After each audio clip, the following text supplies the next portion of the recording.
வணக்கம், welcome to Sai Sri easy சமையல். இன்றைக்கி 2 விதமான சட்னி வகை தான் பார்க்க போகிறோம். முதல்ல வெங்காய தக்காளி சட்னி எப்படி செய்யலான்னு பார்க்கலாம் வாங்க. அதுக்கு முன்னாடி ஃபஸ்ட் டைமாக இந்த சேனலை பார்க்குறீங்கன்னா சாய் ஸ்ரீ ஈஸி சமையலை சப்ஸ்கிரைப் பண்ணி வச்சுக்கோங்க. கடாய் வச்சிங்க. கடாயில் 1 டேபிள் ஸ்பூன் குக்கிங் ஆயில் ஊற்றிக்கிங்க. எண்ணெய் சூடானதும் 5 வரமிளகாய் சேர்த்துக்குங்க. கொஞ்சம் இஞ்சி சேர்த்துக்குங்க. 1 கப் அளவுக்கு சின்ன வெங்காயம் சேர்த்துக்குங்க. சின்ன வெங்காயம் உங்கள்கிட்ட இல்லைன்னா பெரிய வெங்காயம் கூட சேர்த்துக்கலாம். கட் பண்ணி வச்சுருக்க 3 பெரிய தக்காளியை சேர்த்துக்குங்க. ஸ்டவ்வை சிம்மில் வச்சு மிதமான சூட்டில் 5 நிமிஷம் இதை வதக்கிக்கோங்க.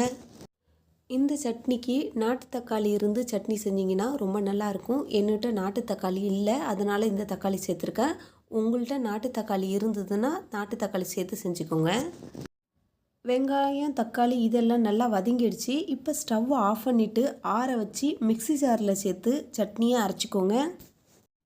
1 டீஸ்பூன் உப்பு சேர்த்து இதை நல்லா நைஸாக அரைச்சிக்கோங்க. சட்னியை அரைச்சாச்சு. சட்னியை தாளிச்சிக்கலாம்.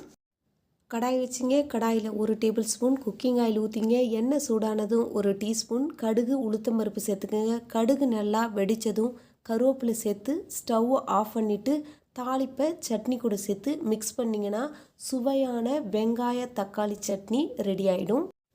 கடாய் வச்சிங்க. கடாயில் 1 டேபிள் ஸ்பூன் குக்கிங் ஆயில் ஊற்றிங்க. எண்ணெய் சூடானதும் 5 பச்சை மிளகாய், 1 பெரிய வெங்காயம், 2 சிறிய இஞ்சி துண்டு, 1 தக்காளி இது எல்லாத்தையும் சேர்த்து மிதமான சூட்டில் இதை வதக்கிக்கோங்க. வெங்காயம் தக்காளி இதெல்லாம் நல்லா வதங்கி இந்த ஸ்டேஜில் வரும்போது ஸ்டவ்வை ஆஃப் பண்ணிவிட்டு இதை ஆற வச்சு மிக்ஸி ஜாரில் சேர்த்துக்குங்க. 1 மணி நேரத்துக்கு முன்னாடியே 2 ஸ்பூன் துவரம்பேரை ஊற வச்சுருங்க. ஊற வச்ச துவரம்பேரை தண்ணியை வடிகட்டிட்டு மிக்ஸி ஜாரில் சேர்த்துக்குங்க. 1 டீஸ்பூன் உப்பு சேர்த்துக்குங்க. தேவையான அளவு தண்ணி சேர்த்துக்குங்க. 1 டீஸ்பூன் சோம்பு சேர்த்து இதை நல்லா பேஸ்ட்டாக அரைச்சிக்கோங்க. அரைச்ச சட்னியில் 1 கிளாஸ் அளவு தண்ணி சேர்த்து லிக்யூடாக கரைச்சி வச்சுக்கிங்க. இது போல் தண்ணியாக கரைச்சி வச்சுக்கிங்க. கடாய் வச்சிங்க. கடாயில் 1 ஸ்பூன் குக்கிங் ஆயில் ஊற்றிங்க. எண்ணெய் சூடானதும் 1 டீஸ்பூன் கடுகு உளுத்தம்பருப்பு சேர்த்துக்குங்க. கடுகு நல்லா வெடித்ததும் கருவேப்பிலை சேர்த்துக்குங்க. பொடியாக கட் பண்ணி வச்சுருக்க 1 வெங்காயம் சேர்த்துக்குங்க. வெங்காயத்தை சேர்த்து மிதமான சூட்டில் பொன்னிறமாக வதக்கிங்க. வெங்காயம் நல்லா வதங்கியதும் கரைச்சி வச்சுருக்க சட்னியை தாளிப்போடு சேர்த்துருங்க. சட்னியை ஊற்றின பிறகு லைட்டாக அடி பிடிக்கும், அதனால் ஸ்டவ்வை சிம்மில் வச்சுக்கிங்க. தேவைப்பட்டால் தண்ணி சேர்த்து கொஞ்சம் மிக்ஸ் பண்ணி சட்னியோடு சேர்த்துக்குங்க. துவரம்பருப்பு சட்னி கொதித்த பிறகு ரொம்ப திக்காயிடும், அதனால் கொஞ்சம் தண்ணி அதிகமாகவே சேர்த்துக்குங்க. ஸ்டவ்வை சிம்மில் வச்சுக்கிங்க. இந்த சட்னி அடி பிடிக்கும், அதனால் இடையில கிளறி விட்டுக்கிட்டே இருங்க.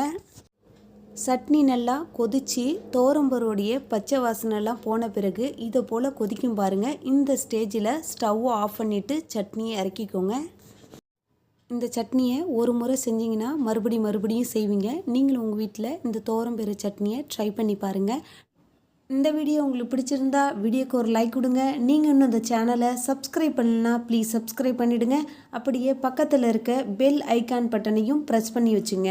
அப்போ தான் நான் போடுற வீடியோ நோட்டிஃபிகேஷனில் உங்களுக்கு உடனுக்குடன் வந்து சேரும். ரசித்து சமைங்க, ருசித்து சாப்பிடுங்க. தேங்க்யூ ஃபார் வாட்சிங். நன்றி, வணக்கம்.